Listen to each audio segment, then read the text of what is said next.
Bonsoir à tous et bonsoir à toutes. Bienvenue dans Punchline aujourd'hui sur CNews. À nouveau, des manifestations pro-palestiniennes devant Sciences Po aujourd'hui, alors que les étudiants passaient une partie de leurs examens. Les forces de l'ordre, les policiers ont dû évacuer l'entrée de l'établissement devant lequel un dialogue musclé s'est déroulé entre le député de la France insoumise Louis Boyard et François-Xavier Bellamy, candidat des Républicains aux Européennes. On entendra aussi cet échange houleux.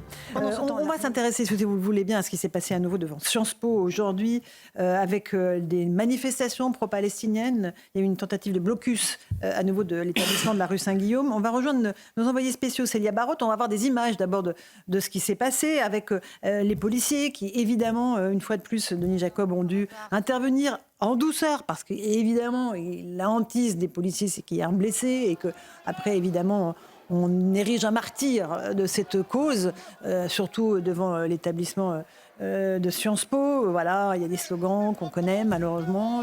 Il y a cette agitation qui est permanente depuis des semaines. Et on va rejoindre Célia Barotte. Célia, vous êtes avec Axel Rebaud devant Sciences Po. Racontez-nous cette journée très mouvementée encore.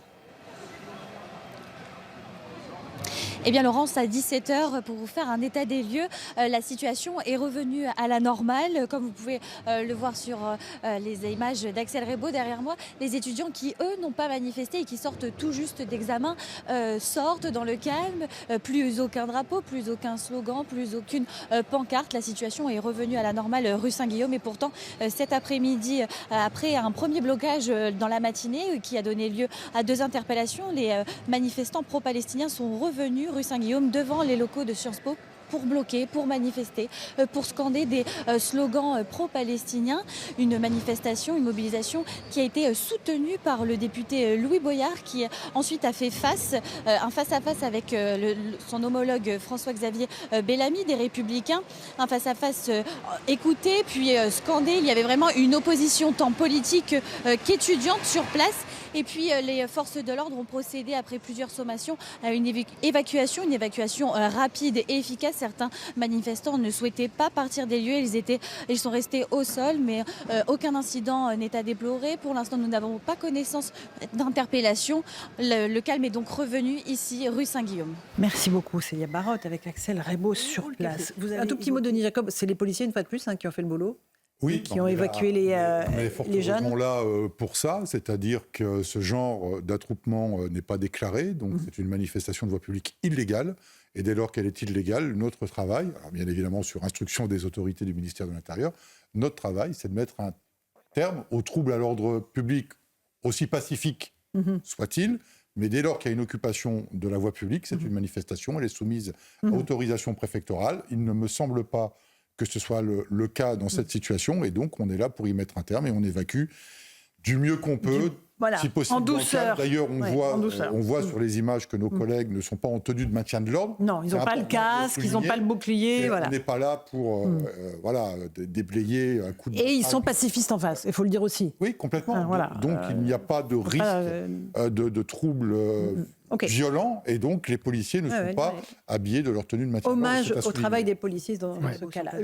Denis Jacob, vous voulez nous préciser l'infraction commise? Oui, parce que c'est important, ça. On pourrait dire pourquoi ils ne restent pas, malgré les sommations de la police, de partir sur cette manifestation non déclarée, tout simplement parce que le fait de rester dans un attroupement après les sommations des forces de sécurité, c'est 1 an d'emprisonnement et 15 000 € d'amende. D'accord. Voilà. Okay. Bon, c'est bien un peu d'ordre dans ce pays. Denis Jacob, rapidement. Oui, j'ai pas eu pour habitude jusqu'à présent de prendre la parole sur ce sujet hautement politique, mais aujourd'hui, je voudrais quand même faire part de mon vécu. Je pense qu'il est temps que je le dise. J'ai été moi-même victime de discrimination. De par le nom que je porte, alors que je ne suis pas de confession juive. Et je pense que certains politiques feraient mieux de tourner cette fois leur langue dans leur bouche sur les propos qu'ils tiennent, parce que pour connaître ce que vit le peuple juif, il faut malheureusement y être confronté. Je ne suis pas juif, mais je l'ai vécu. On est allé jusqu'à me faire porter l'étoile jaune dans ma jeunesse. Donc je peux vous garantir que c'est très dur à vivre, déjà parce que je suis pas concernés par la cause juive, mais alors quand on l'est, Mais on est je tous n'ose concernés, je bien n'ose sûr. imaginer ce que peut vivre ce peuple. Donc Mais voilà, bien je sûr. tenais à en témoigner très fort, ce que pour vous la dites, première Denis fois Jacob. de ma vie publiquement, fort. parce que je le garde pour moi depuis toutes ces années.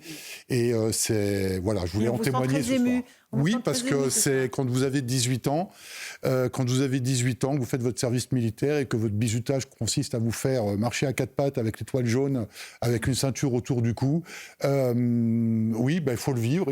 Voilà, j'ai vécu avec pendant 40 ans.